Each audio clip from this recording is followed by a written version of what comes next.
Sa unang pagkakataon, nakuha na ng video ang isang uri ng pugo na kung tawagin ay Wooster's Button Quail.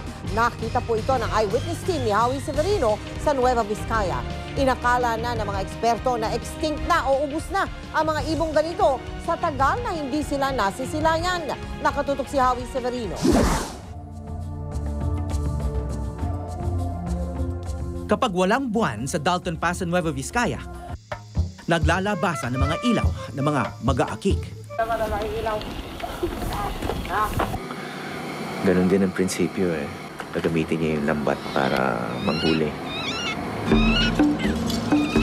Mga humuhuli ng ligaw na ibon na lumalapit sa ilaw. Matagal nang ipinagbawal ang tradisyong ito. Ngunit lagana pa rin sa Hilagong Luzon. Noong nag-shoot ako rito noong Enero para sa Eyewitness, sari-saring ibon ang aming nakita. Amorous Reed Warbler. Ang pugo na Ngunit may isang ibon na hindi namin agad nakilala. Akala ng mga kasama kong guide, ito ay ordinaryong button quail, isang uri ng pugo. Ngunit nang lumabas sa telebisyon, nagulat ang mga ornithologist o mga dalubhasa sa ibon. Tulad ni Arne Jensen, isang ekspertong taga-Denmark na miyembro rin ng Wild Bird Club of the Philippines. This is a male Wooster's button quail.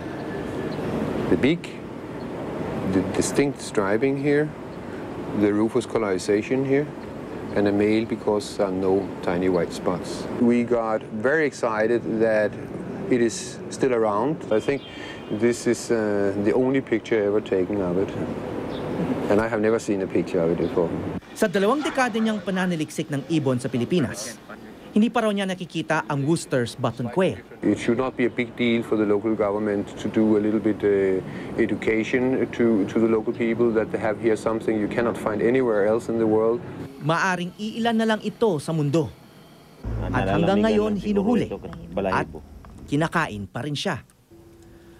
Nagaganap ang lahat ng ito sa Nueva Vizcaya, halos katabi lang ng checkpoint ng Department of Environment and Natural Resources.